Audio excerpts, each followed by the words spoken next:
about y'all. Come on, all the shit they said about us, it's time for us to get out there and show it to them. What you here for? Strictly business. Yeah.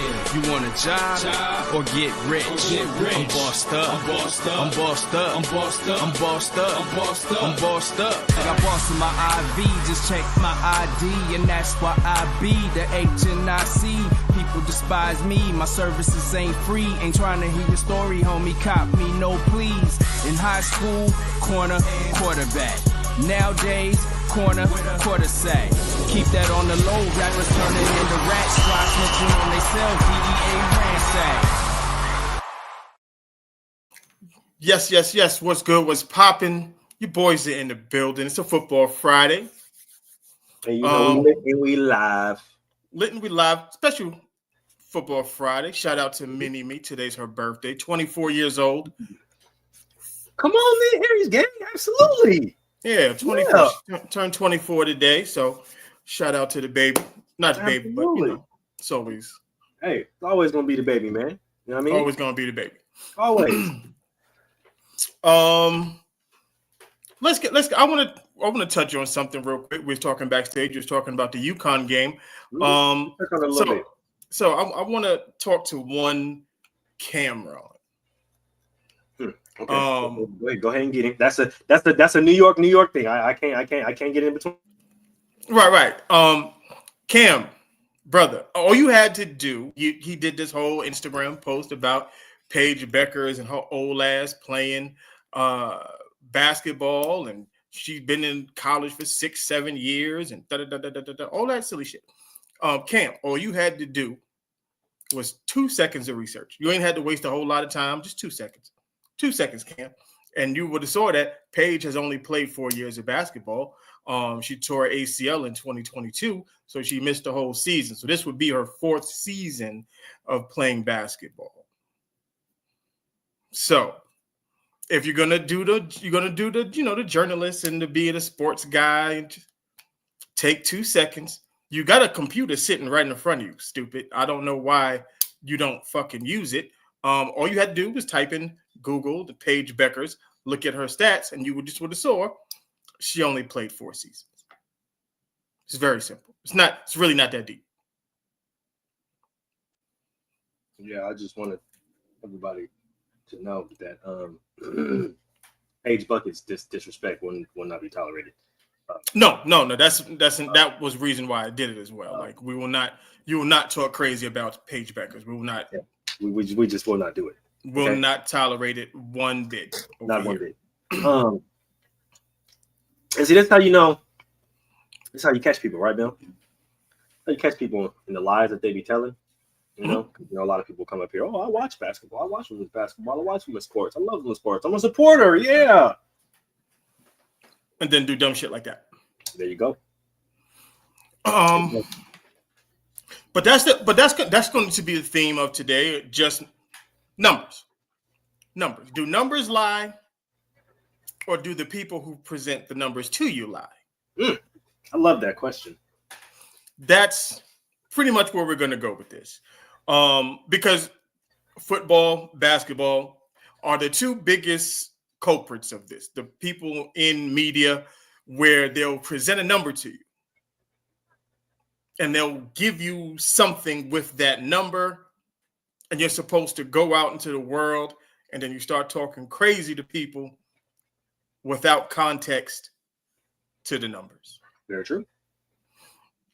We see this a lot. We see this in basketball where you have LeBron fans, you have Michael Jordan fans.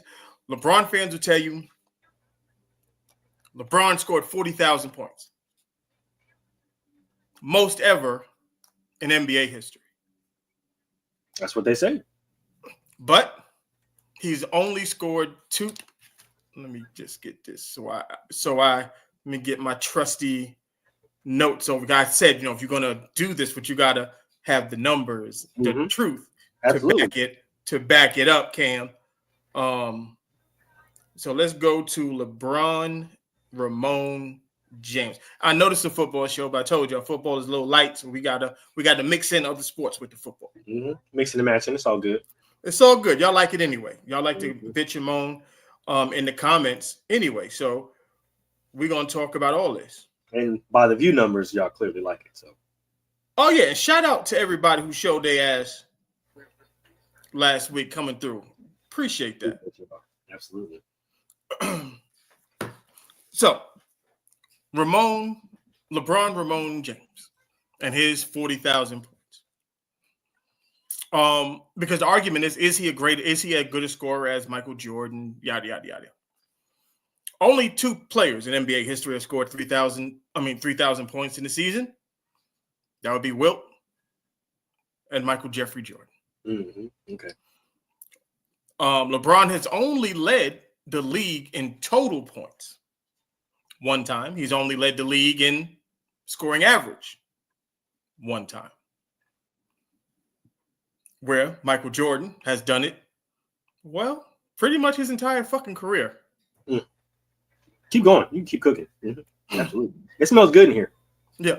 So what I mean by that is, it's like, how do you determine who's a better scorer? Is it based off of an individual season, or is it based off total? Because we can take it to football now. Mm-hmm. They'll tell you Frank Gore, Emmitt Smith, Walter Payton, greatest running backs in terms of yardage goes.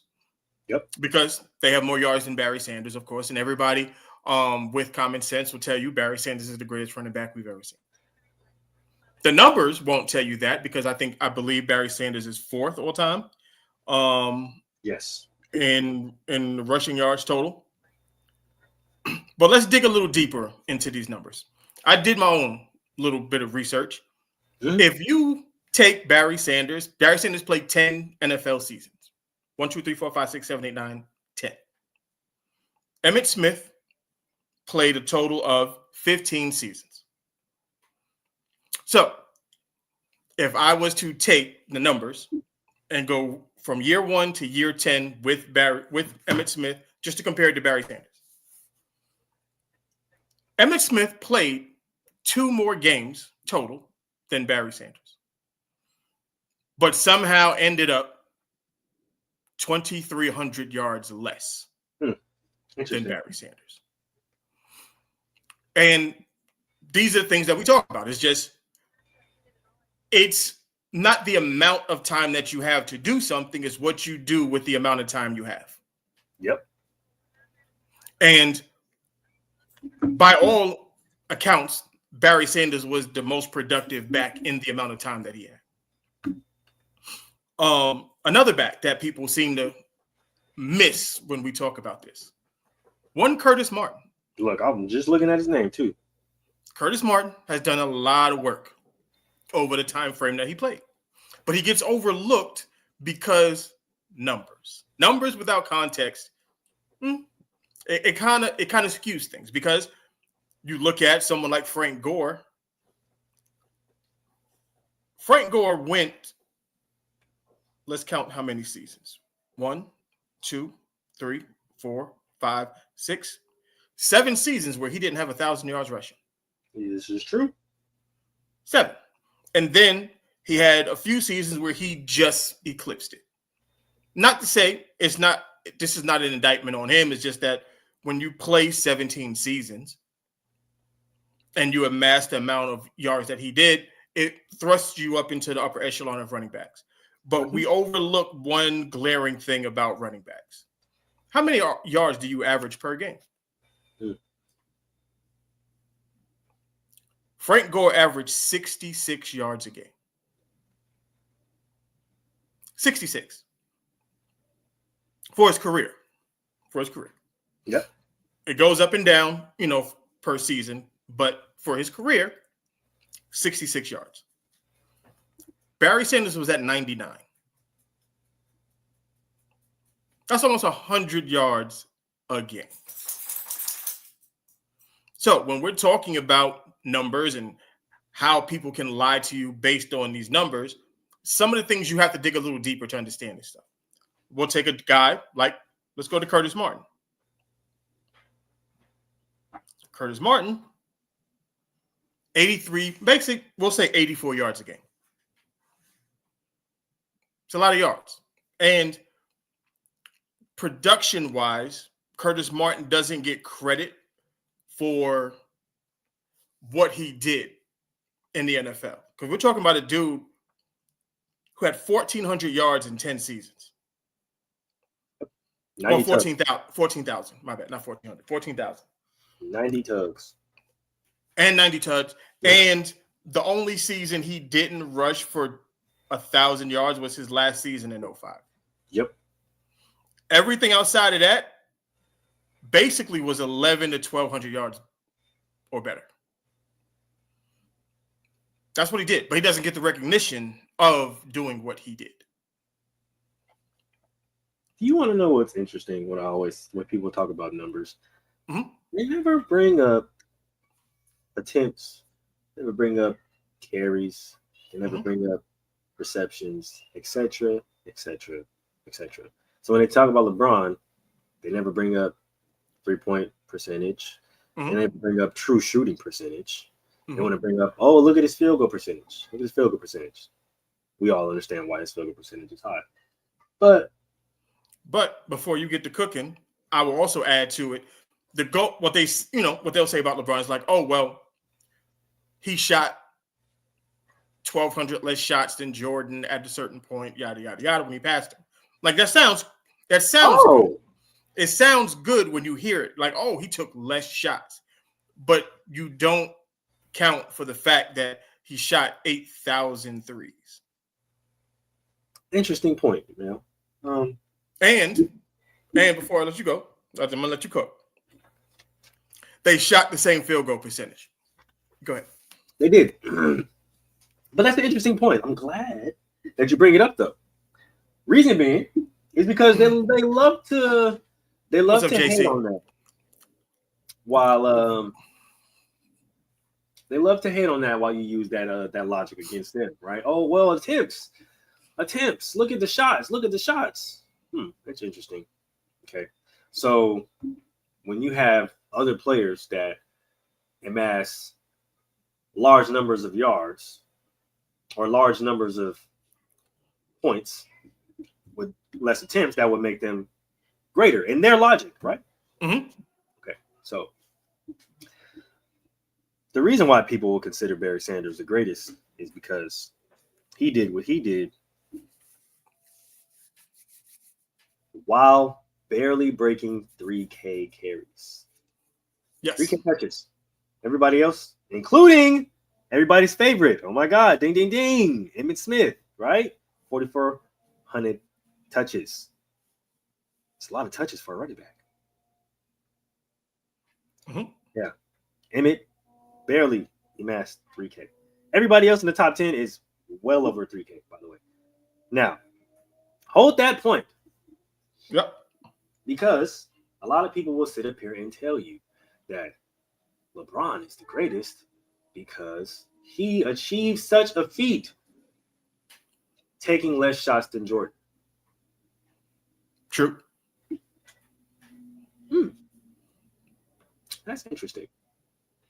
That is very interesting. You mean to tell me taking less shots than Jordan on true shooting, taking less shots, but more threes. Mm-hmm. And he still took 19, 20 years to pass, right? To beat the record.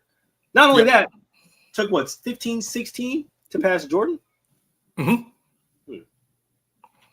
That's very interesting logic. And then another stat that I had to pull up because Steph had scored 50 points just the other night. Steph Curry, in less time, has more 50-point games than LeBron Ramon James. You want to know what's also crazy about Steph Curry and LeBron head-to-head? Steph kicking his ass. Oh, okay. I just wanted to make sure that we all knew that. But yeah. Like I'll spin it back to football because we talk about Adrian Peterson. When you think of Adrian Peterson, what do you think?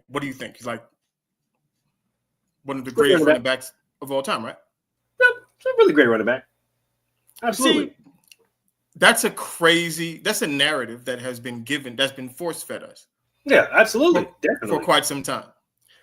Do you know he's only had 1, 2, 3, 4, 5, 6, 7 Oh, no. 8,000-yard seasons. Yep. That's the reason why I said great running back. Absolutely great running back. The greatest, though? Like, people. Okay. If we're going to look at this and we're going to be honest and we're going to look at numbers, and could you honestly say that Adrian Peterson is a better running back than Curtis Martin? Absolutely not. But the narrative, because, like I said, narratives can be born and pushed to the public as, oh, nah, Adrian, look, you seen Adrian, you see the runs, look at the speed, look how big he is, and where's the production, though? There you go. Where's the production? Like, numbers create narratives. Very much so. And we're going to ping pong back and forth, so just bear with us. That's what Asante Samuel was trying to do. There you go. Boom. Asante was trying to play slick with numbers. Oh, look at my interceptions. Look how many games I played. Look at it, like, you played very slick. And it's cool. Like, Asante, I support you, brother. I applaud you for sure. I believe you are a Hall of Fame cornerback. Easily. Definitely. But to put yourself in the same category as Deion Sanders is absolutely retarded. Yeah, no. Sorry. Can't support you on that one, dog. You lost me there.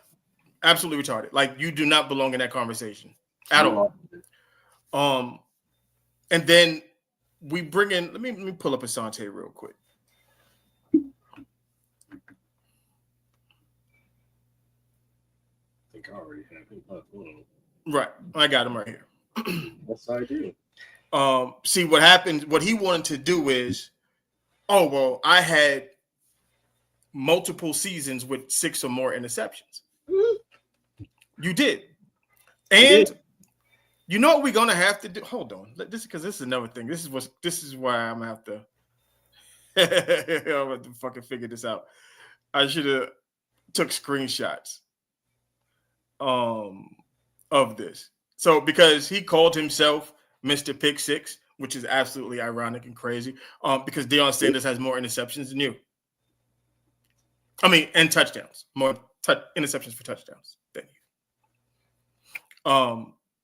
And you had the one season where I think he had 10 interceptions, right? Yep. 10 and 9. Amazing seasons.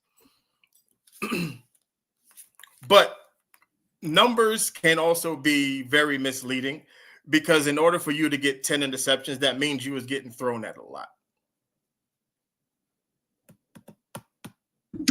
Yep. 120 yards. Right. So you got to understand that we can look at these things a totally different way. You can say, I had 10 interceptions. We can look at it as, nigga, they were just throwing on your ass and you just took advantage of the opportunity. And then you played both sides, so you definitely benefited. Right. And you played zone a lot. And like we talked about this last week. It's a lot easier for zone corners than man corners to get interception. Yep. This is true. It's just the nature of the beast. It is what it is. Because on the opposite end of that, I'll defend Darrelle Revis right now. This is a rare sighting, folks. This is a rare sighting, but this will let you know how fair Melvin is. Because I'm called a hater a lot, you know. But I'll defend Darrelle Revis. Darrelle Revis doesn't have the numbers that you have. And a lot of it is the mystique, the aura of Darrelle Revis. Teams didn't tend to throw a lot on his side. Yep. So he doesn't have the numbers. But like we always say, you got to watch the games. So we can also say that he held up his end of the bargain for the most part.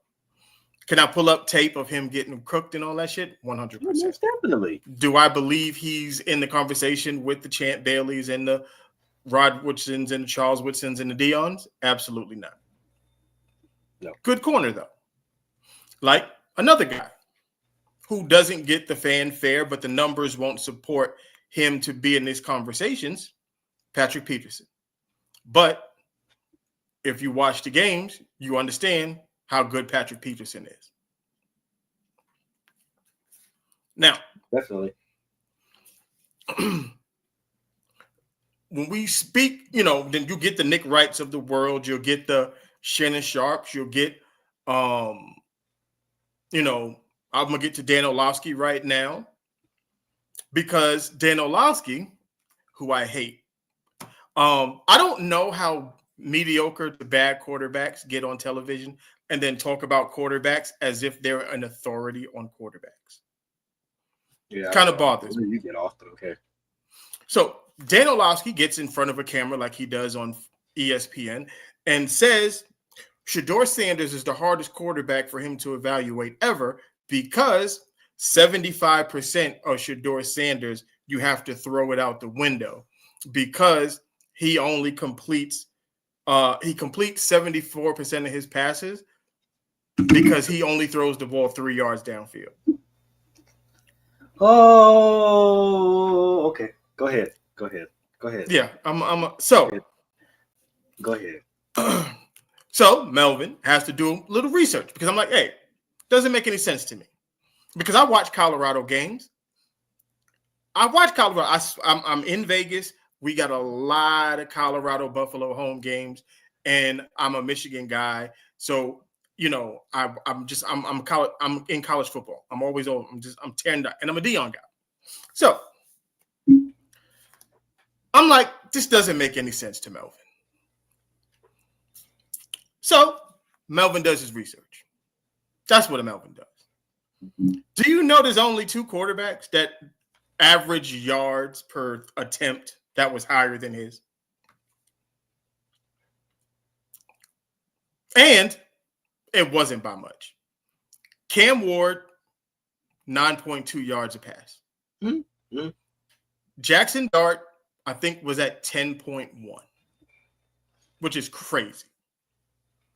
But Shedeur was at 8.7.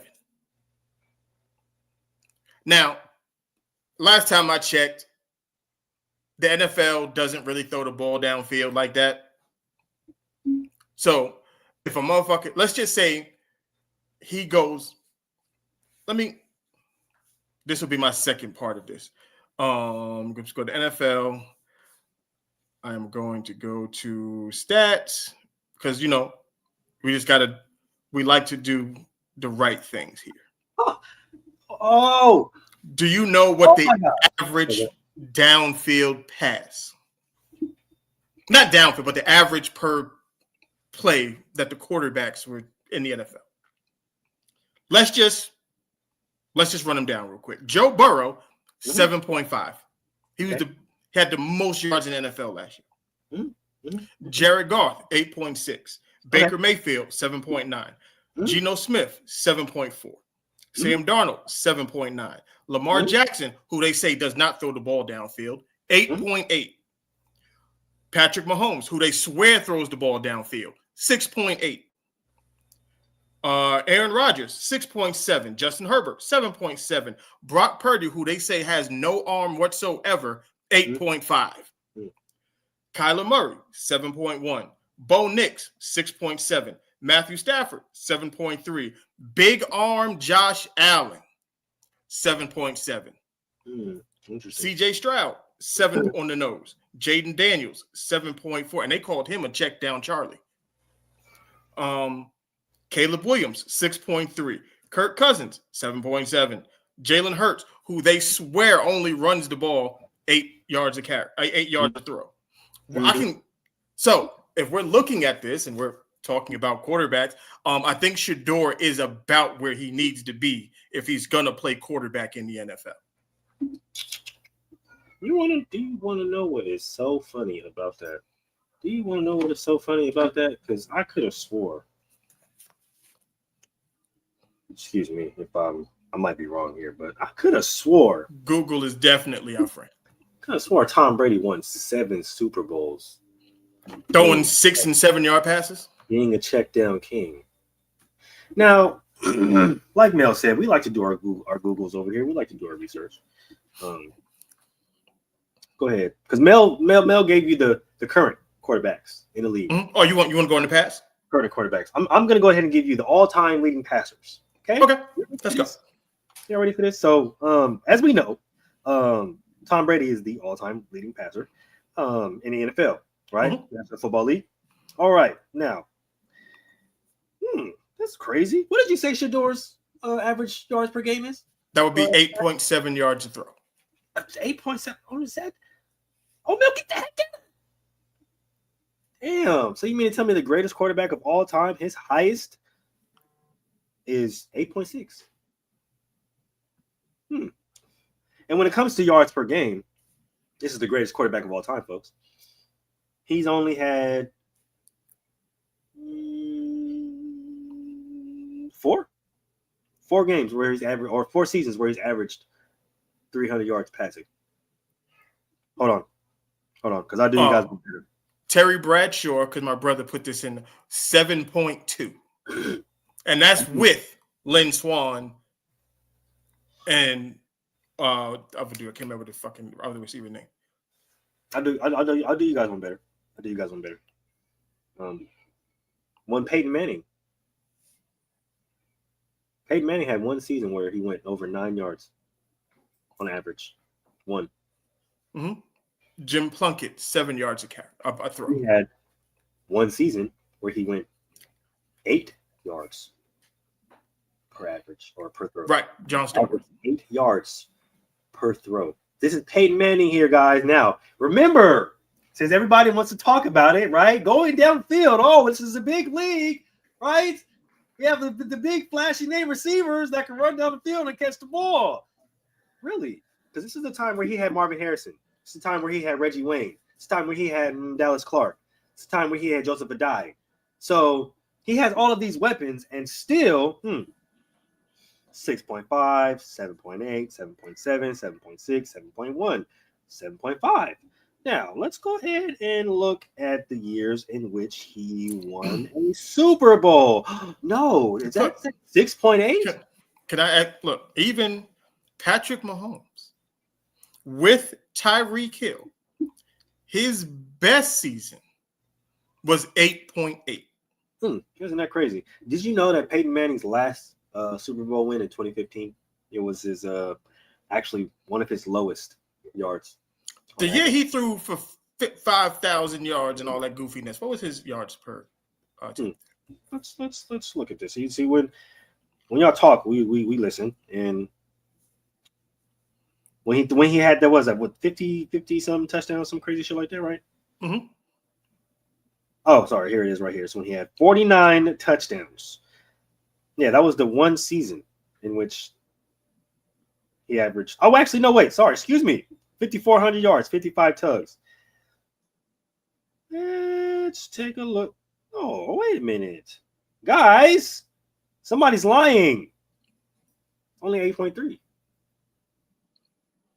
Dan Marino in 1984, 9 yards a throw. But on average, 7.3. Hold on, wait a minute, folks. We have another one. The illustrious.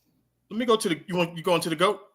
The illustrious. That bad man. That is Aaron Rodgers. Oh yeah, I did, yo. I mean, I did Aaron Rodgers. Well, that was last year. 1 season, 9.2. That was 2011. Even the year they won the Super Bowl, 8.3. Yeah.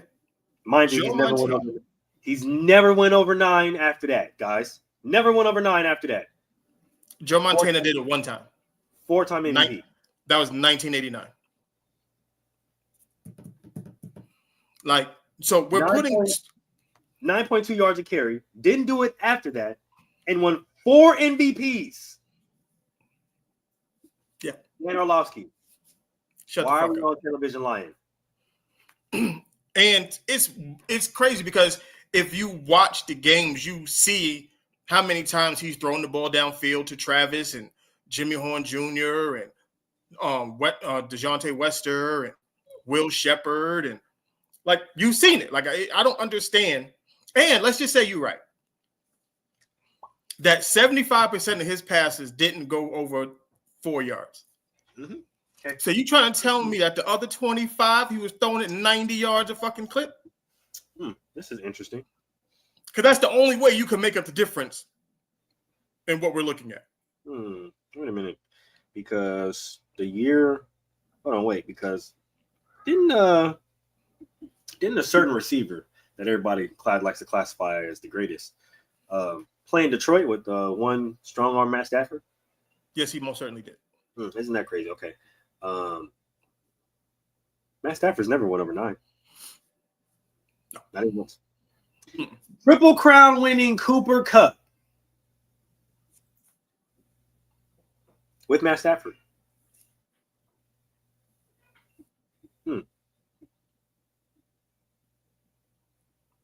Let's see.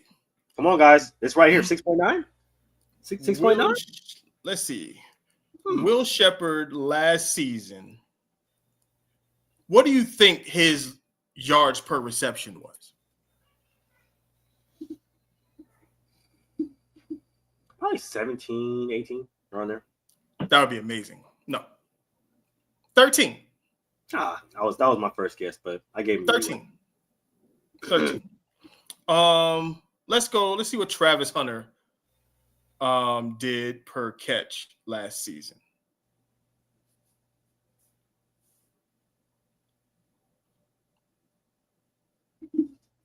That is not the Travis Hunter that I'm looking for. There's a quarterback named Travis Hunter that plays for East Carolina. Yes, there is.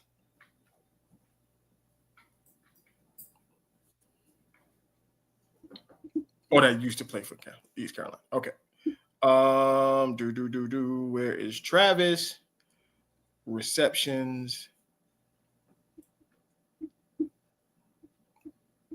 Travis Hunter last year, 13 yards a catch. Let's see. Because right now, if you're at his 2 biggest targets was 13 yards per catch. Mm-hmm. So if you're asking me why is it at 8.7, you have to then, we've got tight ends, we got running backs. So if I throw a pass to the running back and he picks up 1 yard or 2 yards, that affects me. But if we're talking about what the receivers do on the outsides, they're averaging 13 yards a catch. That's exactly what Jamar Chase is averaging right now. Right. So to say, oh, well, he only completes 5-yard passes, that's some bullshit. Because according to the league, so does all the quarterbacks in the league. So what if that's the case, then why who throws at a lesser clip, but everybody loves him is Kyle McCord and Dylan Gabriel and all these other quarterbacks that y'all love so much. Why isn't no one talking about them? Wait a minute. College and pro stats may not travel. Then why? See, the thing about it is, does it translate? We don't know. But the point of it is, if you're going to condemn him for him completing 74% of his passes and saying that he completes, 4-yard passes, which is a lie, then you have to hold every single person to that same standard, because Oregon runs a lot of jet sweeps. Yes, they do. No one said this about Dylan Gabriel. Like, we watched a lot of these, we watched jet sweeps go for fucking 60, 70 yards. Do we say, oh, well, you don't get credit for that because it was a jet sweep? No, we don't do that. Texas makes their money off swing routes to their fast-ass running backs. And their wide receivers. How many times do we watch, what's the dude, Bond, catch a goddamn bubble screen? Matthew Golden. And Golden.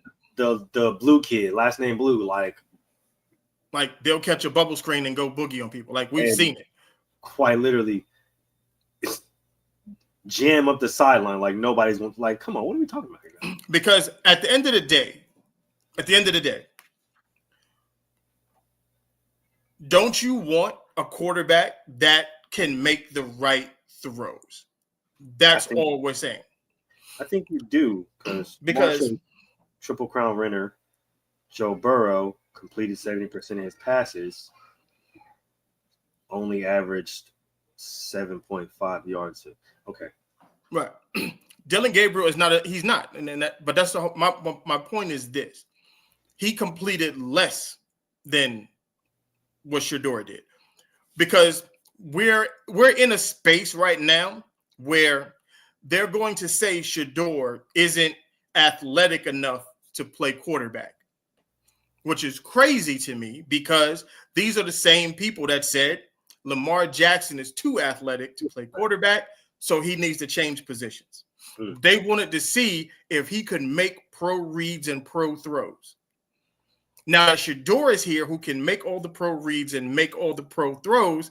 They're saying you're not athletic, which is crazy because if you watch the games, he's pretty athletic to avoid some of the sacks that he did get.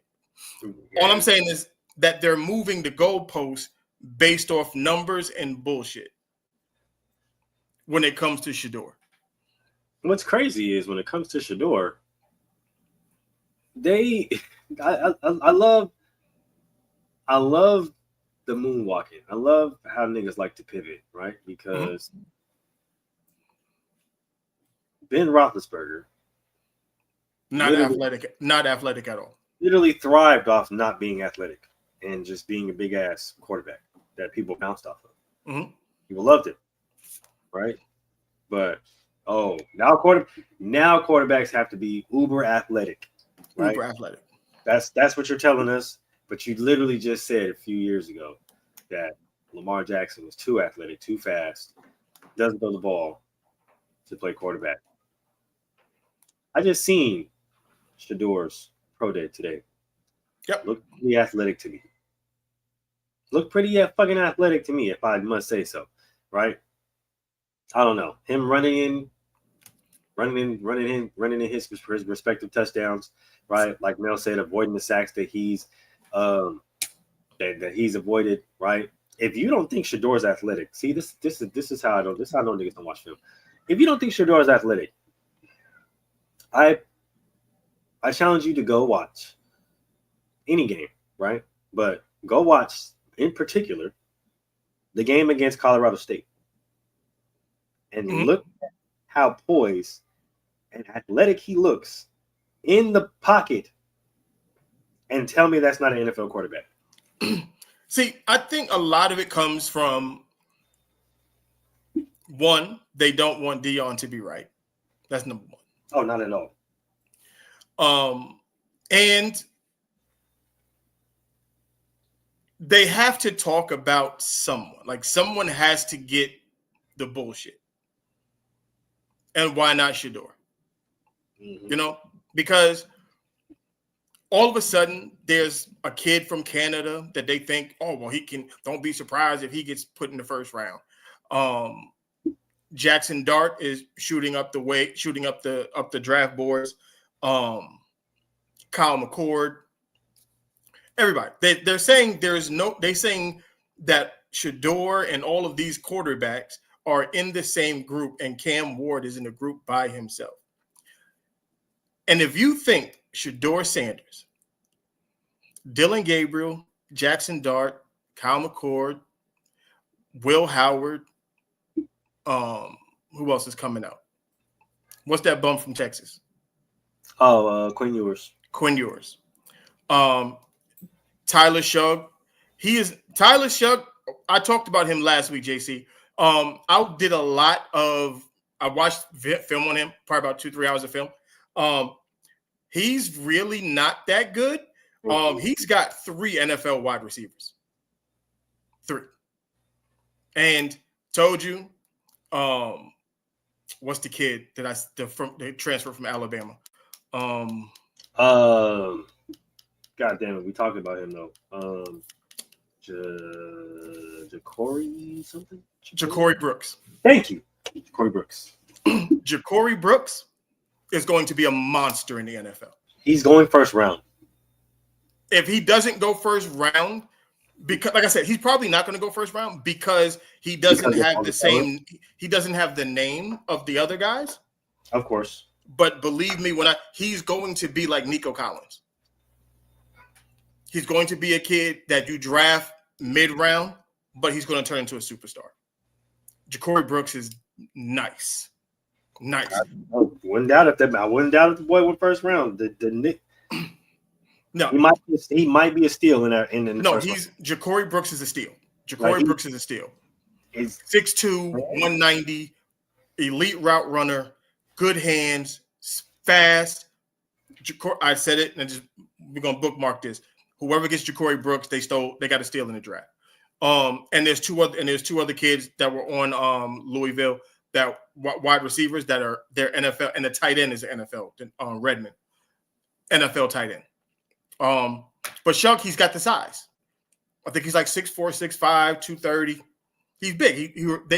They're going to say that he reminds them of someone like Josh Allen. They're going to say.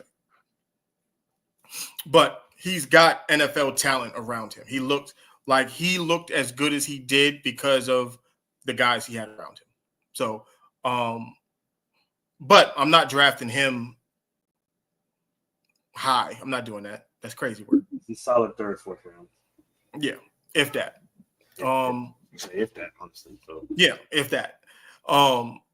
Same thing with numbers again. We'll get to Cam Scatterbo. Everybody's up in arms that he ran the 4.5 and the 40. And I'm like, why? What did you think he was going to run? I'm trying to figure out if they thought that he was going to run did y'all expect him to run a 4.3 or something? Right. Like, if you thought he was going to do anything faster than the 4.5, then you was fooling yourself. You're literally you're on more dope than the nigga around the corner. Right. Shiloh. There's 3 different reports. One report says he ran a 4.47. Another one says he ran a 4.53. Don't know what he ran, but officially it was a 4.53. Now, can we talk about that for just a second? Just a second. Yeah. I'm trying to figure out when. First of all, a whole bunch of niggas online who have, first of all, never ran a 40, can't run 40s, and probably too fat to get off their couch, should not be commenting on what a professional or soon-to-be professional athlete is doing, because nowhere in the history of the NFL is a 4.5 slow, especially for your safety. Especially if you're a safety. Are you motherfuckers out of your mind? Do you realize that a lot of corners are barely in the 4.5 range? Yeah, most corners hover anywhere between the 4.45 to the 4.55. Exactly. That's where they hover. That's where most DBs hover. Like, if you get a 4.3 DB, he's special. He's real. Yeah, you just hit the fucking jackpot, dog. Like, for reference. Just because didn't Richard Sherman run like a 4.5, 4.6? I just want everybody to see this. Because who called you? Y'all swear up and down. I just want everybody to see this, because this is what y'all say. Okay, this is what we've been told. Yeah, right? He's a Sanders, but Bucky ran a 4.3, and he's not even in the league. The defensive player of the year last year ran a 4.4.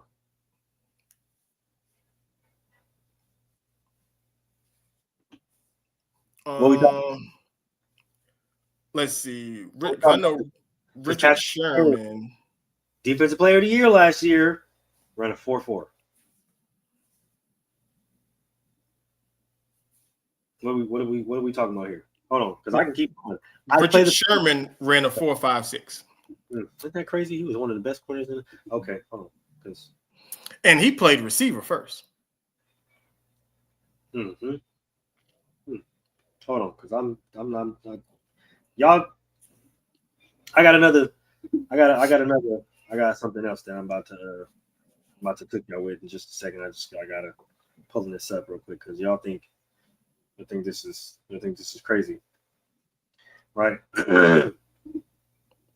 Anytime I mean, I'm even looking up, right? Average safety, 40 times, right? Brian Dawkins didn't. I'm pretty sure Brian Dawkins ran about a 4.5. 4 or 5. Okay. I'm just okay. All right. Because Ed Reed wasn't even that fast. He was not. Safeties on there aren't really that fast. Now, here's the thing, okay? Ed Reed ran a 4.57. Yes, he did. Yes, he did. Yeah, he did. So I want y'all to see. I just want y'all to see. Just Derwin James ran a 4.4. Okay. he did. Yeah, Derwin James ran a 4.4. Okay. That's why he be knocking motherfuckers out. He coming up too goddamn fast. All right, guys. I want you guys to understand something. That running a 4.5 as a safety is not bad. So everybody that And you would think, and watching film, you would think if someone asked you, this was a Jeopardy question, there's $1 million on the line, and they asked you who was faster, Ed Reed or Derwin James, 100 out of 100 people would say Ed Reed, and they would lose money every time. Like, so that just lets you know, like, look, there is 40 speed, and then there's game time speed. Quite literally, like 40 speed is different. You don't have pads on.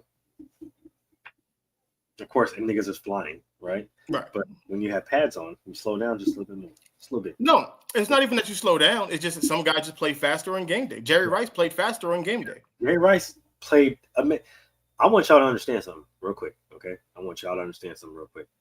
As unathletic and as slow as Peyton Manning looked when he ran, him and Patrick Mahomes had the same 40 time. Which is nasty work. Crazy, huh? But Patrick Mahomes be making motherfuckers look crazy out there, right? I personally think it's because niggas are scared to hit him. I think it's definitely that. Everybody be making it seem like he is the light-skinned blur, okay? So all I'm saying is you don't have to be blazing fast to play safety. Trust me, I play it now. And I ran a 4.3, okay? This is before knees and feet were broken. Jalen Hurts runs a 4.6. You know, like I didn't tore knees and stuff. Josh Allen doesn't, mind you, he doesn't run fast at all. Just letting everybody know. But yeah, I was a safety. I was a corner that ran a 4.3. Right. So I think I know a little something. But before we move on, there's a lot of people that are, again, like I said, y'all don't watch football, y'all don't watch film. So y'all gotta stop talking about shit y'all don't know. There's a lot of people that are trying to put this narrative that Shedeur is a box safety and that Shiloh, sorry, excuse me. Shiloh is a box safety and that is the only thing that he can be in the NFL. And that he can't cover. I want everybody to go back. Because you dummies don't watch fucking film. Y'all don't watch film. Y'all don't watch football because y'all are trying to grade him off one game in which he was fresh off injury, like quite literally fresh off injury to where he hadn't played in 3 games, and are trying to grade him off that instead of waiting 2 games later where he got his football legs back and he was literally lights out, stout coverage. And also in the senior game where he was lights out. But okay, y'all don't watch film. Y'all gotta start watching more film. If y'all are going to evaluate players, y'all gotta watch film. Because it's easy to take 15 seconds, cut it up, put it on Instagram, and be like, "Oh, he's no good." Oh yeah, it's easy. You know, it takes time and dedication to actually sit down and watch an entire football game on YouTube or wherever you may watch NFL All 22. Like it takes time, and you got to be dedicated to do so.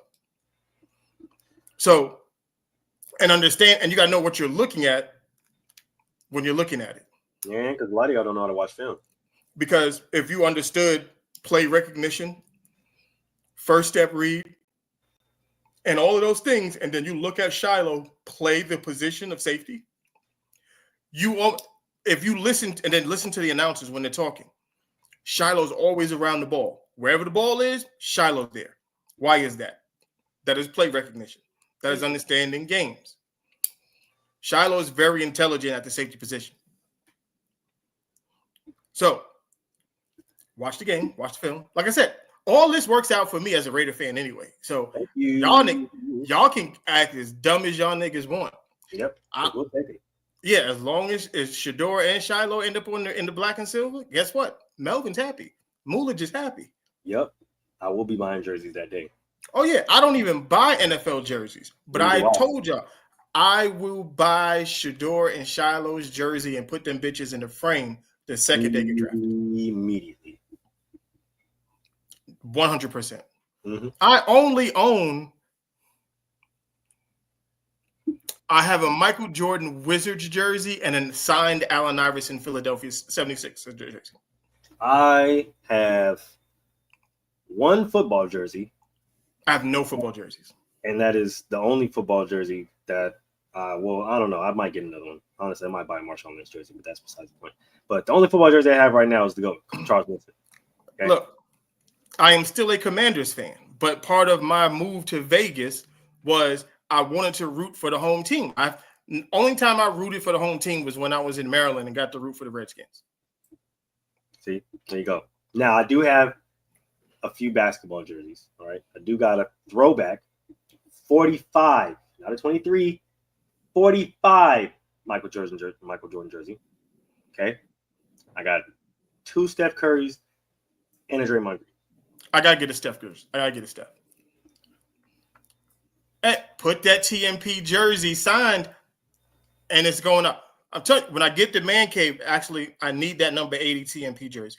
That's going in the man cave. I'm going to put that next to Terrell's 25. Yeah. Okay. So let's get to Michael Wilbon, and my brother, he going to get mad at this because he loved Michael Wilbon and Tony Kornheiser. So Michael Wilbon and Tony Kornheiser and Jason Whitlock.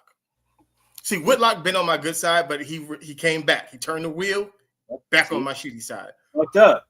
You fucked up, Shitlock. Now I'm back on your ass. Back up on it. Okay. So it seems there's a lot of hate going around in sports media because we're definitely about to fight.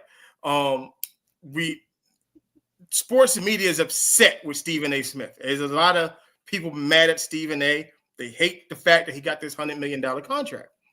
And Michael Wilbon was saying how print media is gone and there's too much sensationalism in sports. And how could ESPN pay Stephen A. Smith $100 million knowing that First Take and Cold Pizza and all of that stuff was basically an offshoot of PTI with him, Tony Kornheiser. And they said if anybody should have been getting that type of money, should have been Wilbon. And, because they said that they were the architects. They built it and da-da-da-da-da-da-da. And I'm listening to this and I'm laughing because do you know who Whitlock sounds like? Wilbon sounds like the WNBA players. Interesting. You sound like the Diana Taurasi's and the Brittany Griners and the older players like, well, we built this and da-da-da. How dare Caitlin Clark come in here and, get credit for doing what we built? No. They were coming to see Caitlin Clark. So Wilbon, understand coming to see you, Otis? Ain't nobody coming to see you, Otis. Wilbon, as dope as you are, as dope as Tony is, don't nobody watch PTI, man. They go on the First Take. That's why First Take has had the #1 show for 12 years. He said they coming to see PTI. Ain't nobody coming to see you, Otis. They're not coming to see you no more, man. And I still watch PTI. I'm a PTI fan. Same. But Stephen A. said, I'm the one selling all the records. He's the one selling all the records.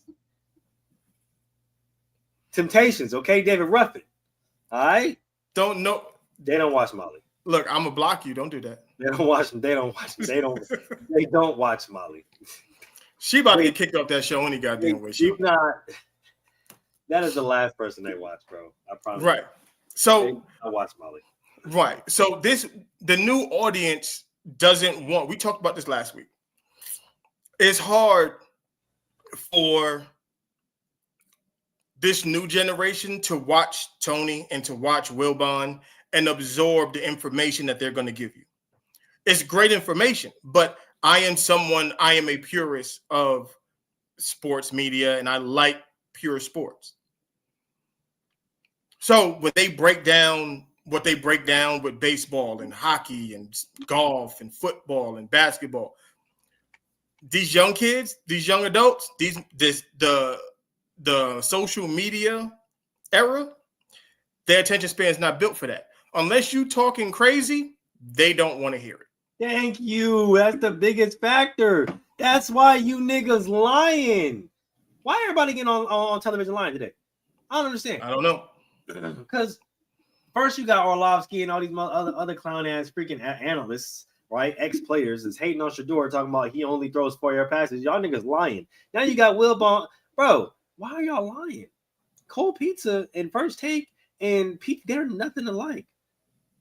Y'all have points in which y'all discuss and y'all go sector to sector to sector, and y'all have them, y'all discuss. Y'all might go back and forth. There may be a little banter back and forth, but that's the gist of it. That's quite it. Literally.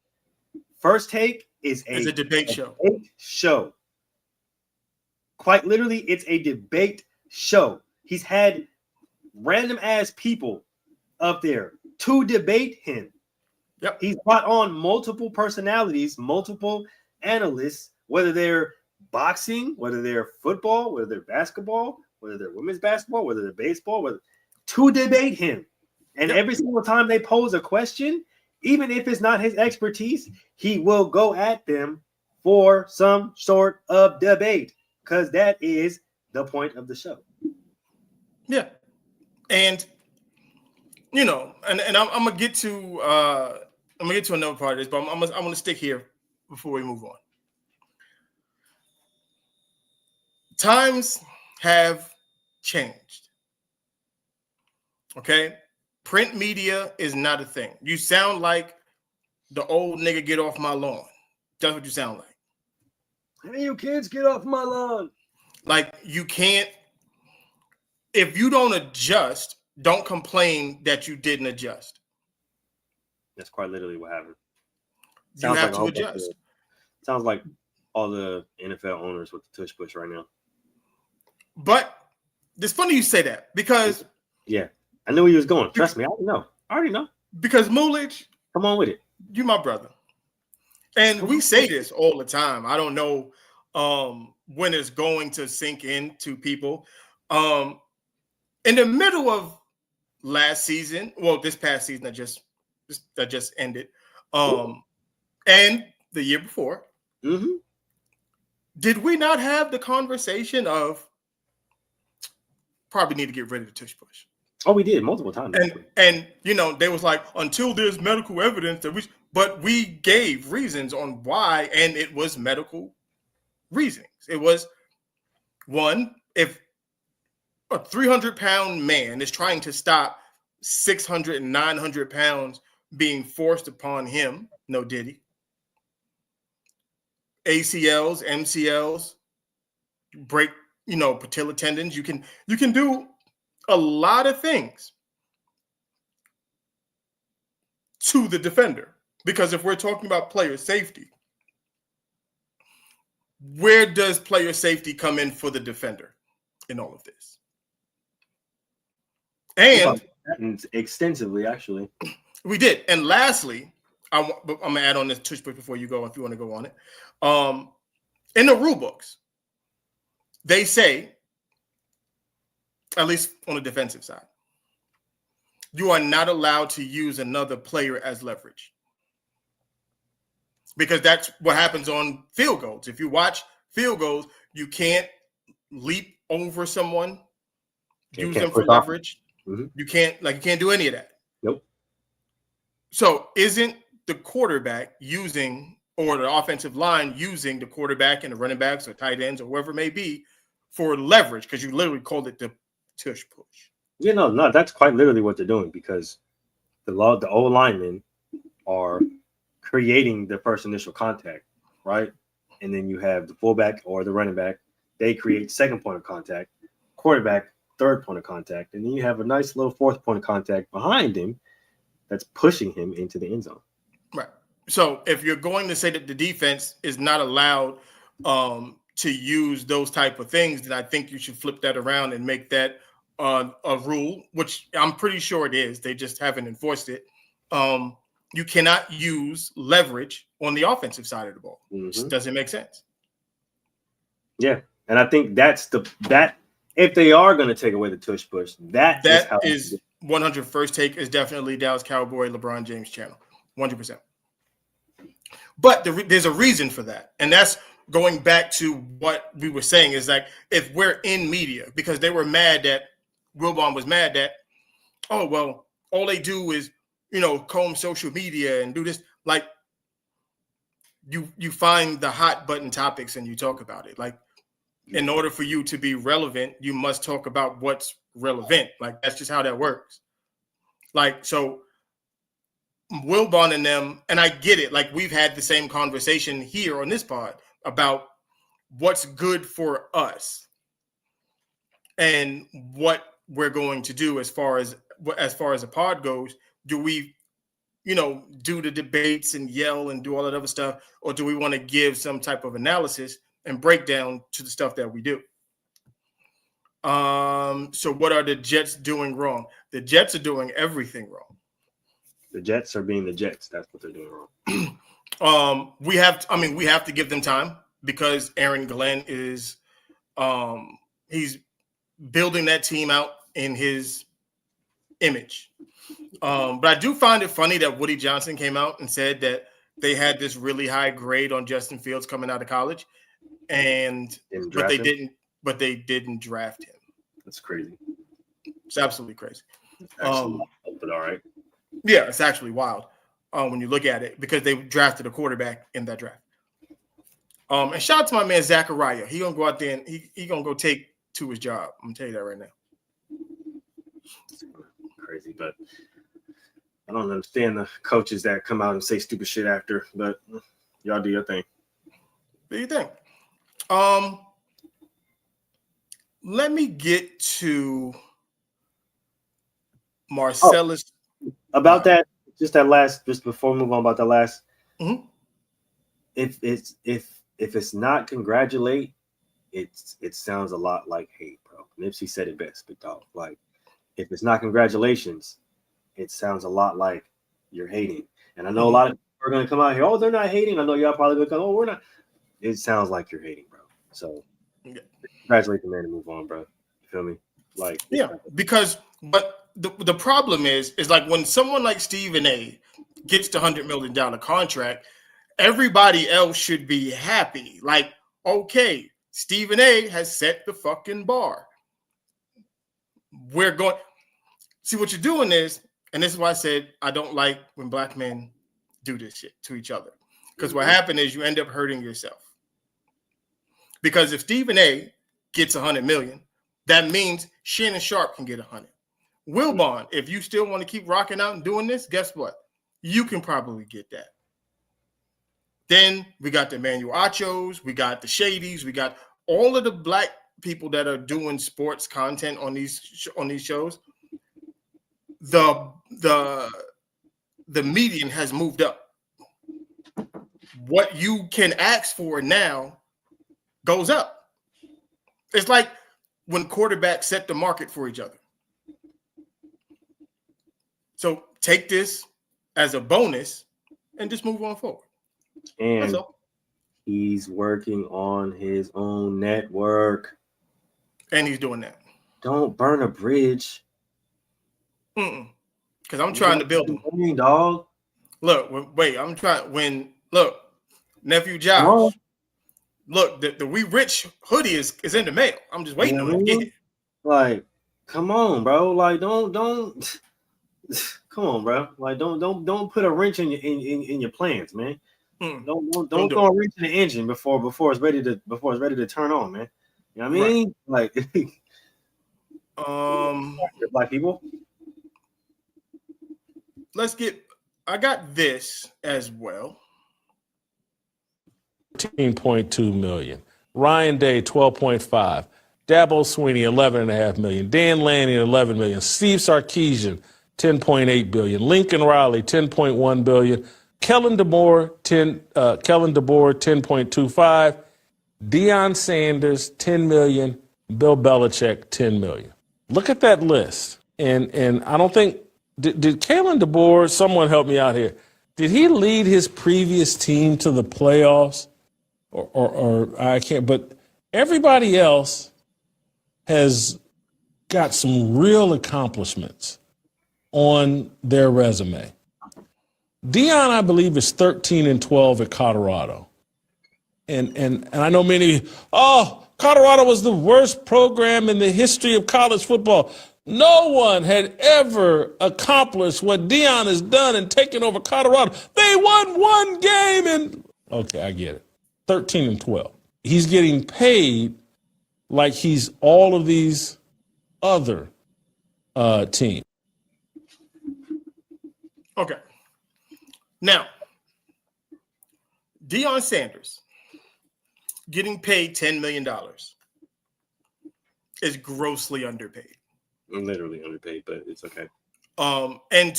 This is why numbers, I tell you, numbers lie.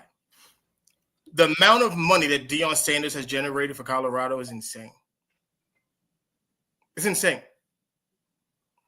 Literally between revenue, TV money, NIL. Remember, when Deion got to Colorado, they didn't have money to pay him. No money. Zero monies to pay him when he came to Colorado. A lot of the stuff he paid for that the team did, he paid for out of his own pocket. Yes.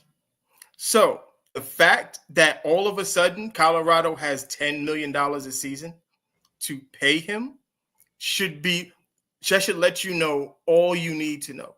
In just 2 seasons. Enrollment at Colorado is up 75%. Black applicants at Colorado is up 82%. Merchandise, TV money,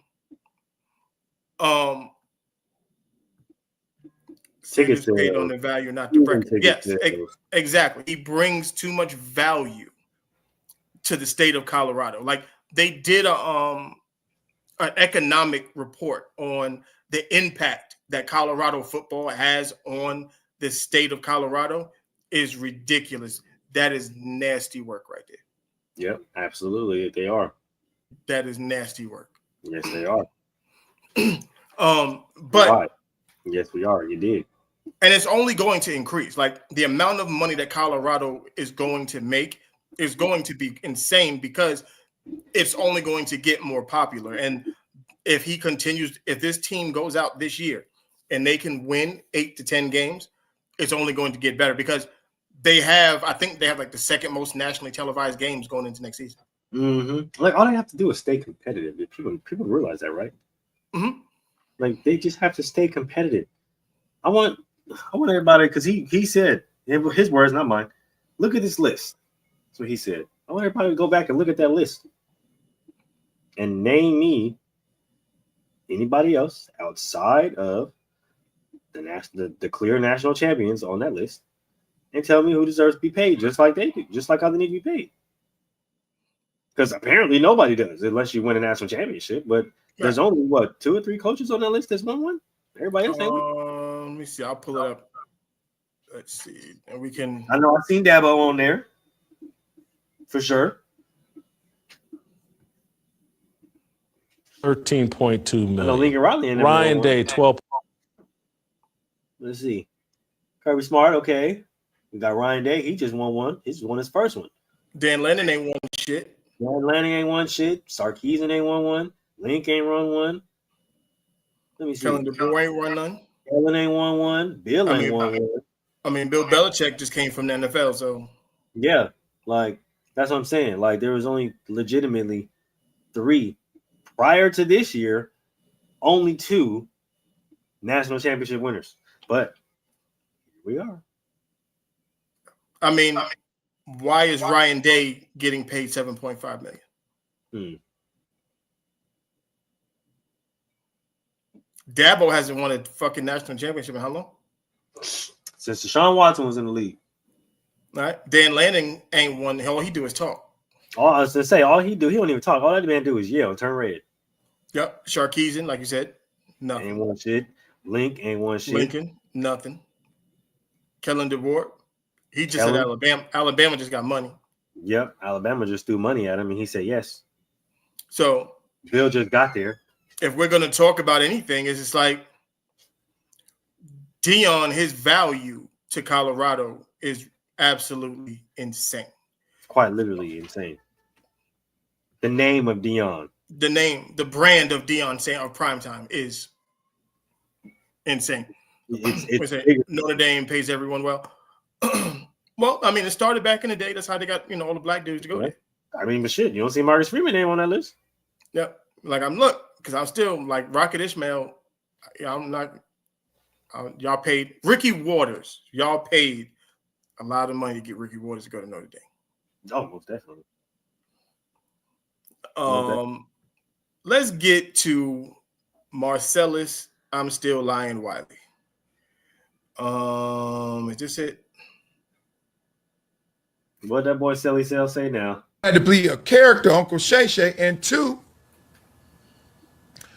you had to let somebody go and just go at everybody. Not crimes, but I'm just saying, damn, ain't it weird that the industry or that human beings, that we're rigged, that the only way you pop out is to do it that way? Other than that, he's just amazing, Hall of Fame, Shannon Sharp. Other than that, he's just a great host, broadcaster, but then he's now in a whole different superstardom right now. Isn't it weird? Don't you ever think like that? Sometimes my boy be like, man, go viral, say something. I'm like, say what? I know what to say to go viral. Say, does it map on the reality? Does it map on the truth? Does it map on to who I am? Right now, I stand up and drop these draws. Y'all know what it is. It's going viral. That's why I don't like the character. I didn't. Okay. Now I'm gonna get. It was longer than that. I'm not gonna do this for I'm not gonna have him talk for fucking 5 minutes. So I'll give you the breakdown of what Marcellus is talking about. Marcellus is basically saying, because Skip Bayless was on with what's the 2 dummies, all the smoke, Matt Barnes, Steven Jackson. Oh yeah, and they were saying that they didn't like the character of Shannon Sharp being Uncle Shay Shay, and Marcellus then goes on his soliloquy or diatribe about how it's a shame that Shannon had to do that to go viral, and he doesn't think that it was worth it because it's not who he is, and he thinks that it sets the wrong precedence in public eye when you have to fake it. And then fake it, and then with the Cat Williams stuff, he had to tear people down, basically, all that. The only way he's saying the only way Shannon got to where he was to fake it, and in some instance tear people down. And he basically to be a character. And what I'm going to say to this is Marcellus. Marcellus, you're a character too. That's a very interesting take. It's funny that the character would call somebody a character, because Marcellus, you got in front of a camera when you was on Speak, was it Speak, and then what was the other one he did with Michelle Beadle? Sports Nation. Sports Nation. You played the intelligent black guy because you went to Columbia. But now all of a sudden you want people to, I'm from Compton too, and I can We had another show about code switching and understanding that code switching is necessary. You are never supposed to be 100% who you are 100% of the time. That does not work. And in Shannon's instance, like creating the character of Uncle Shay, that was so that people who normally didn't watch Undisputed, they could relate to something from Undisputed. That was Uncle Shay Shay. That's what it was. And it's funny that Matt Barnes and Steven Jackson would make this comparison, saying that they didn't like the character of Uncle Shay because it was misrepresenting or he was being fake. So, Steven Jackson, Matt Barnes, can I ask you guys, are y'all being fake now? Because when y'all first started out, y'all was smoking weed on the show and doing all the smoke. This is true. Now all of a sudden, y'all got a new facility. Y'all got it all buttoned up and got the shirts on. You're not wearing the hoodies no more. You're not wearing baseball caps. You changed. You did all of this stuff. No one smokes on your show no more. Word. Is that right? So I'm confused. Are y'all playing the character now, or were you playing the character before? It's a very interesting take from Marcellus. Mm-hmm. What's interesting is y'all act like, and see, this is, I said the same thing when it came to, Stephen A. and LeBron James and that situation. I act like, but JC, but that's the point. Oh, word. Okay. Hold on. Hold that thought. They got sponsors now. Really? Interesting. Like I said, y'all act like Shannon Sharp and Stephen A. ain't been the same since day one, right? They got sponsors now, so now they want to button up a little bit, tighten up, get a little more GQ, right? Oh, no, we're not smoking on here, okay? Why? Because, ding, ding, ding, YouTube don't like it. Sponsors don't like it. They didn't say you can't do it. Bills must be paid. It's frowned upon. So if you want to keep working with us, maybe turn the smoking down a little bit, right? It's a bad image. Here's the other part of it, right? Here's the other part of it, right? Because y'all know I smoke, right? Here's the other part of it, right? A lot of guests, they probably don't. I can smoke here in my domain and be cool, right? But if me and Mel had a studio, would I then take my smoking to the studio? No, because that's, first of all, that's unprofessional. Okay. Second of all, I have somebody that I have to be considerate of, right? Just like all the smoke now. So they changed. Aha, we're putting on a character. We put on a mask now, right? Yep. Now we don't want to sit up here and make it seem like to our guests, right? All kind of different guests, right? Basketball, football, politics, rappers, etc., that we're not just a whole bunch of weed heads on YouTube talking shit. So we have to put on this persona. I'm gonna get to Ryan Clark in a second, because Asante and Ryan going back and forth. Yes, they have. And well, let me finish up with the Marcellus of it all. It's like I said, it's funny that Marcellus would say that the only reason why Mullis is probably gonna hate me for this one as well. That Marcellus would say, look, the only reason why you're popping and you're a superstar is because you had to basically go against who you are and go against what you stand for. Which I don't think he did. And because if you didn't do that, you were just a Hall of Fame wide receiver, you were a great broadcaster, yada, yada, yada. But Marcellus is the same person. This is where Mullis comes in. That was trumpeting Kendrick Lamar. That's true. Yes, he did. And Kendrick Lamar did everything that you are talking about. Because if Kendrick wasn't going after Drake and he wasn't dissing on the not like the like that, or what was the first one? With Big Sean. Control. That Kendrick would just be a good rapper, great rapper, depending on who you're talking to. He would have just been in his own lane by himself. But now he is in superstar mode because he played a character. That's what he did. Yeah, that's what he did. He became something that he's normally not to become a star. Did they not refer to Kendrick as the boogeyman throughout the whole beat? Yeah. Oh, okay. So he became something that he normally wasn't, because I'm pretty sure he's not the boogeyman at home with his wife and kids. All right. No, we are very petty. We're petty. Light skinned niggas is petty. Like I own that. I don't take L's well. And this is the problem that I have with this narrative, right? Because a lot of people be trying to say this about Shannon Sharpe, and it's like, this is like I said, this I know you don't watch it, you don't pay attention. It's like I said, Shannon Sharpe's been the same since the beginning of the fucking time. But even when he's on television, he's always acted aloof. He's always acted, but he knows what he's talking about. Yeah. He's just from the South. He's the entertainment. Yeah, he's the entertainment. He knows that. So he definitely plays into it. Even when you watch NFL coverage, there's an analyst and there's color commentary.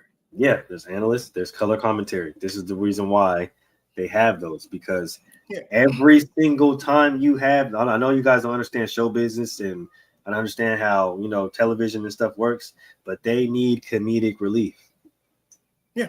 You need it. Because no one wants to sit there and watch analysis all day. They don't want to see somebody who doesn't take it serious all day. Exactly. Like, that shit is fucking boring. Yeah. That's why motherfuckers crack jokes, whether they're fucking dry or whether they make you laugh all day. They're doing it for comedic relief, because that is how showbiz works. That's how television works. That's how movies work, right? You have to have something or something in there that's going to give them a comedic relief. No, Shannon Sharpe and Charles Barkley are the same person. They're the same fucking person. Same person. Yeah, they're the same person. The only difference is with the NBA crew, you have Shaq and Barkley. I was gonna say Shaq is the same person. Yeah, but everybody loves Shaq. The nigga plays 7 different characters.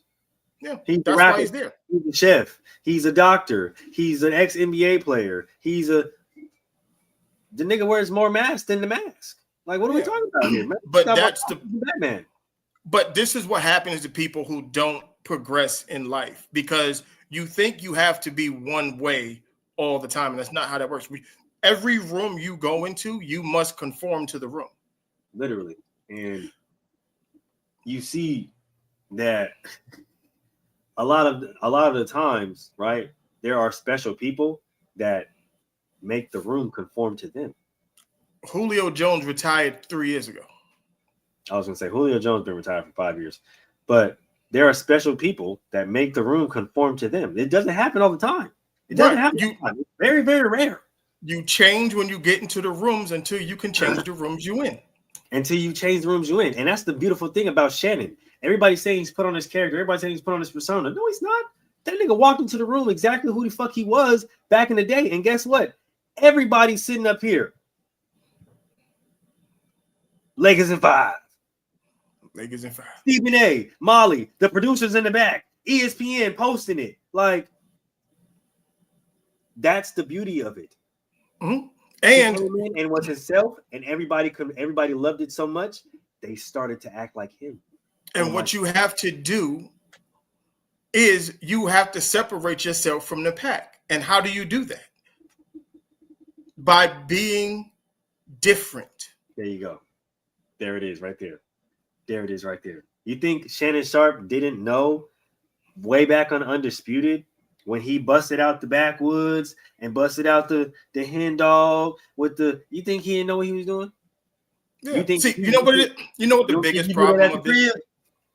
You know what the biggest problem of all this is the age-old thing of they'll accept it if they accept who you are. Mm-hmm. See, there's a narrative that Shannon Sharpe is just this country nigga and he's not hood enough for them. Okay. Because Steven Jackson will have you believe that he's more hood than y'all. But Steven Jackson went to college just like them niggas, didn't he? He went to college. That nigga ain't outside. I tell niggas he wasn't outside. Single Saturday, okay? Every single Saturday. All right? You're not a gang member anymore. Okay? Never You're was. out here playing football in front of your family. Nigga, your daughter is in the motherfucking stands right now, okay? Like, right. You're not, gang members aren't on the field right now, bro. Gang members are out there on the block doing gang shit. Nigga, you're playing football. Steven Jackson, same thing, okay? The nigga was in college. The nigga was in the league. You not in the league, brother. I'm sorry. like it's but that's how it goes. It's like they want you to believe, like, oh, I'm more. He called him Steven Jackson calls himself the Tupac of the NFL.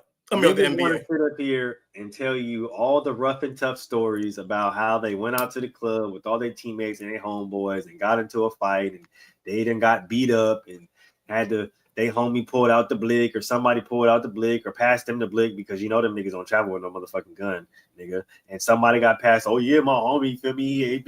I had my thing. No, you didn't, nigga. It was your homie's thing that was his homie's thing, and he passed it to you, and that's when you felt bold enough to start letting off shots. That's the reason why all these dumbass niggas be getting in trouble. Can I hurt some feelings right now? Oh, please do. You know I love hurt feelings. I've been having a good day today. Okay. Hopefully my brother Doc is watching this. Okay. Because he'll 100% agree with this. Calling yourself the Tupac of the NBA is not the flex that you think it is. I'm not even gonna lie to you. That's actually crazy. And to say it and then say real nigga in the same sentence. Because Tupac was an actor. Tupac was literally playing a character. Tupac has been playing Bishop from Juice since he learned that that's what people wanted to see. So, to say that you didn't like the character of Uncle Shay Shay, if your whole persona was based on Tupac, then you were literally acting as well. Something about the West Coast. Don't know what it is, man. You get to the West, I automatically think y'all just gang affiliated and this and that and everybody this and everybody that. No, you're not, bro. And I'm not saying that you're not back in you feel me, back in your town, in your city. You might just be. Plexico Burris was not gangster. Plexico Burris was an idiot. Complete idiot. Did I tell my Plexico Burris story? I think we did. I'm tired of hearing Plexico's name with gangster in it just because he shot himself in the leg. Because that's what stupid people do. Into the club. Like, first of all, see, this is the reason why. Gangsters don't need guns everywhere they go. Like, nigga, I'll beat your ass first. Yeah, you know who was gangster? Like Andre Johnson. You know what I mean? Like Andre, I'll beat your ass first. Johnson. Yeah. I mean, and I'm not saying I don't. You know what I mean? I keep mine on me all the time. But honestly, the weirdest thing about that is gangsters. I don't consider you a gangster if you keep that thing on you all the time because scary niggas do that. Yeah, like I'm gonna beat your ass first. That's the thing about it. Like I'll leave the gun in the car. I'll tell you straight up, nigga. I don't even need it. You feel me? Because I just have it just in case. Because you know niggas is stupid. Yeah, and you never know. You just never know. You know what I mean? Know. But and I always say that. I always say this. If that is your first thought, if that's your first go-to, if that is your go-to action in any way, shape, or form of conflict or confrontation, we know which one we got. Yep. We know which one we got. Now, Mel, I tied that into the same type of niggas that sat up there and told us that they wouldn't do shit if LeBron James walked up to him because he was too big. Yep. Same type of niggas. No, but Chicago is that's Chicago. You're proving the point though. And I walked around. My homie Chicago, that's all they do. Another homie from 5th. I got another homie who live on Lamron. I've walked around all of those neighborhoods. I've had to put on beanies. I've had to put on hats because I look like 17,000 niggas out there. Yeah, and I told niggas out there, I'm from Cali. We do shit differently. You either gonna catch my fade or you can get the fuck out of my way. Yeah, they got the fuck out of my way because I'm still here. So, like, you know, different in that's places. my brother. He just trolling because he know how it's just in places. You know what I mean? It's just different. Like I do it out here all the time. Like, dude, I told the motherfucker he reached in his bag, and I told him, I said, bro, if you not pulling nothing out, you just gonna get fucked up. Like you're gonna get fucked up. Like just don't, because if you trying to pump fake, they're gonna put you in the ambulance just like that. I'm trying to you gonna get blocked. I'm trying to tell you, you're gonna get blocked. Don't come around here pump faking, because I'm gonna block you anyway. Okay, that's I ain't down for that. Okay, the ball is mine. I'm going the other way. Yeah, I don't have it, and I told him straight up. I was like, I know you pump fake. And he's like, you don't know what I said. Your wife and your daughter is right there. You pump fake. Come on, man. Get your dumb ass out of here. What are we doing here? You feel me? And that's the thing. Like, y'all gotta understand, the average nigga is not ready to go do a large sit down. Okay. No. Okay, he's gonna be in there crying in 70, and not even 72. He's gonna be crying in 30 minutes. Okay, talking about 100%. Where's my lawyer? Get me up out of here. All right? Like John Morant and all of them, doing all that silly shit. Y'all not doing that. Like nah, like this isn't like the movies, okay? Because Big John gonna be sitting there taking a piss, and somebody gonna be getting their hair braided in the corner. You gonna cry. Yeah, you are a pro athlete, my dude. This is not a game. Nobody is out here busting shots and on the block and hitting. No, they're not doing that. You're not a gangster. If you're willing to risk your multi-million-dollar contract over some dumb shit, you stupid. Come on, bro.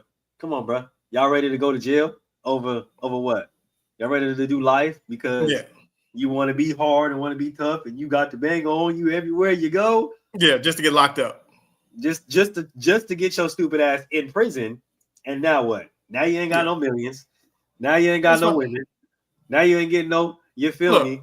And you got no telling you when to go to sleep and take a shower. Congratulations. I remember they said that about 50, and they were just like, "Oh, you soft because you keep paid police around you."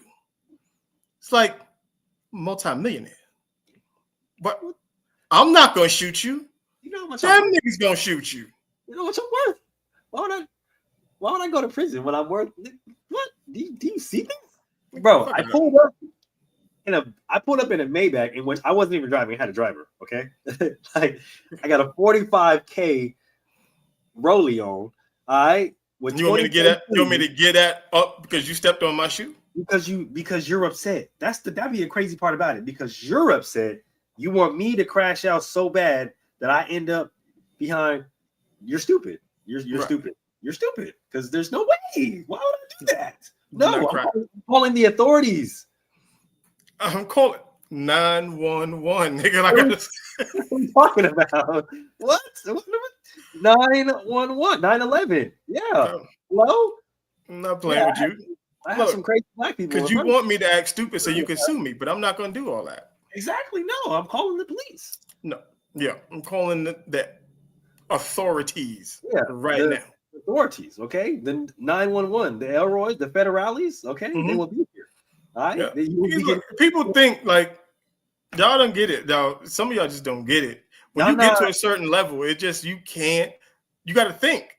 I'm in. Look, and you feel me? I used to be like this, right? I used to be, you know what I mean? But now I'm in the causing minor inconveniences for niggas, right? You know what I mean? I'm on a different level. You feel me? Wait till Friday and I had to lock you up so you don't get out till next Wednesday.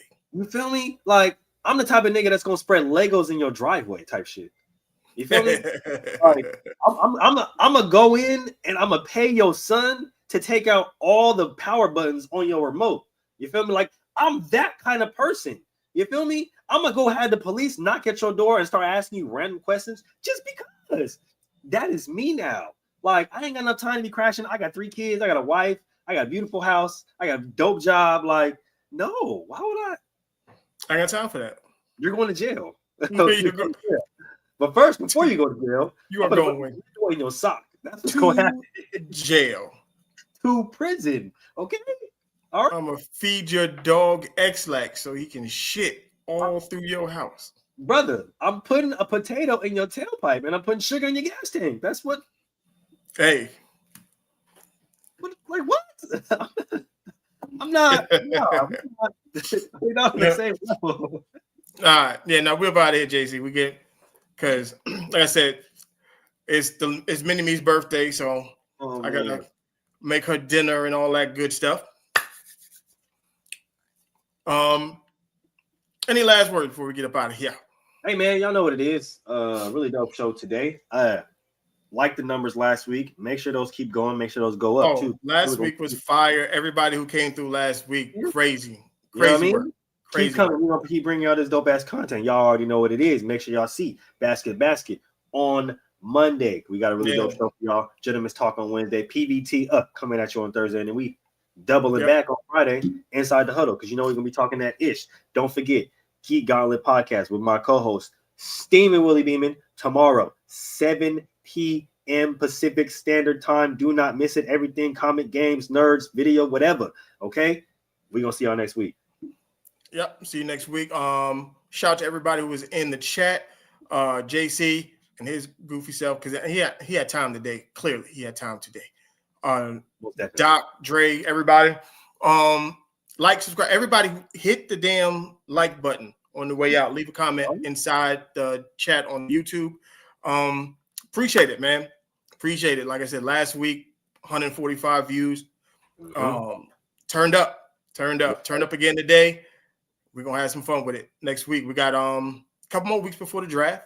No, we forgot to fucking do. That was my fault though. The UFL shit.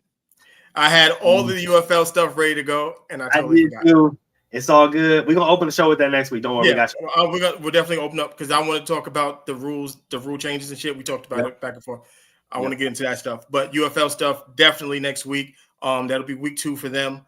Some good games last week. Definitely very entertaining. I've found out I'm pissed. Vegas, the Vipers are no longer. I'm mad about that. They're no longer for now. Because I know they're supposed to be expanding in the next few years because of how good the league is doing. So we'll be back. Don't even worry about it. We'll be back. So it gives me time to hopefully get on the coaching staff or something.